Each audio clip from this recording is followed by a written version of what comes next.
스님, 최근에 네일샵을 열었는데요. 5살, 7살 두 아이를 데리고 출근할 때가 많습니다. 아이들이다 보니 가끔 매장 안에서 큰 소리로 떠들거나 뛰어다니기도 하는데요. 손님들은 크게 불편해하지 않는 정도인데 오히려 옆 카페에서 시끄럽다고 자꾸만 컴플레인을 걸어옵니다. 반대편에는 유도장이 있는데 그곳에서는 아무 말도 안 한다고 하더라고요. 제가 일하는 동안 아이들 돌봐줄 사람도 없고 이런 경우에는 어떻게 해결을 해야 할까요?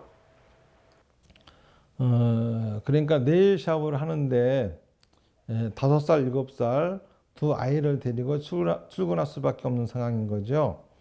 그런데 옆에 있는 유도장은 시끄러운데도 아무런 그 컴플레인을 걸지 않는데 유독 우리한테만 건다 이거죠. 그리고 거기 손님들은 별로 불편해하지 않는데도 불구하고 그 사람이 고의적으로 악의를 갖고 그러는 게 아니냐.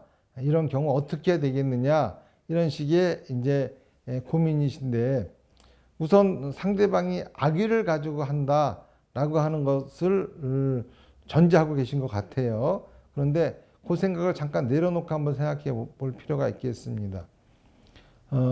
일하는 공간하고 또 가족들의 공간은 분명히 구분되어야 됩니다.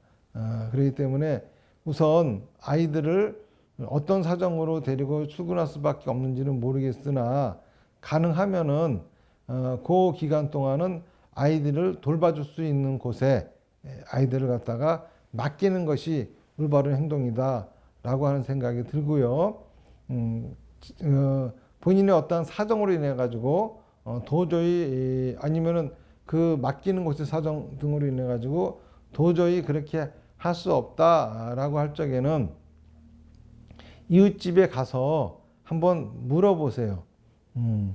도대체 무엇이 이렇게 불편하신지 그러면서 그분한테도 양해를 구하고 내가 이렇게밖에 할 수 없는 상황을 이야기하고 그러면서 최대한 상대방의 피해가 주지 않게끔 노력을 한다고 하면은 해결될 문제가 아닐까 생각이 됩니다.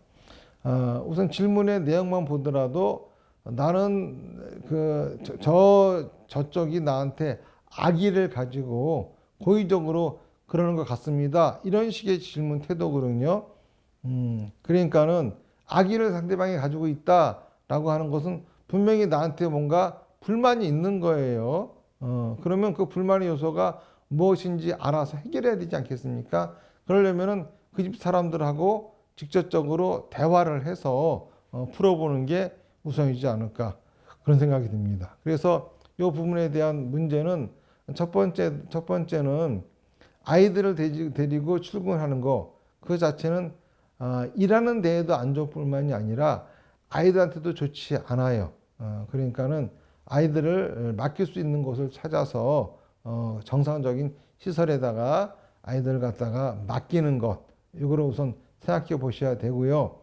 그리고 그런 것들이 진짜 여의치 않은 경우 어쩔 수 없는 상황이다라고 한다고 하면은 손님들한테도 양해를 구해야 할 것이고 그리고 또 그쪽에 가서도 내가 피해를 주고 있다라고 하는 생각을 가지시고서 어떻게 하면은 저분들의 피해를 갖다가 최소화시킬 수 있을까 하는 방법을 그분들하고 서로 머리를 맞대고 상의하는 것이 해결책이 아닐까 그런 생각을 합니다.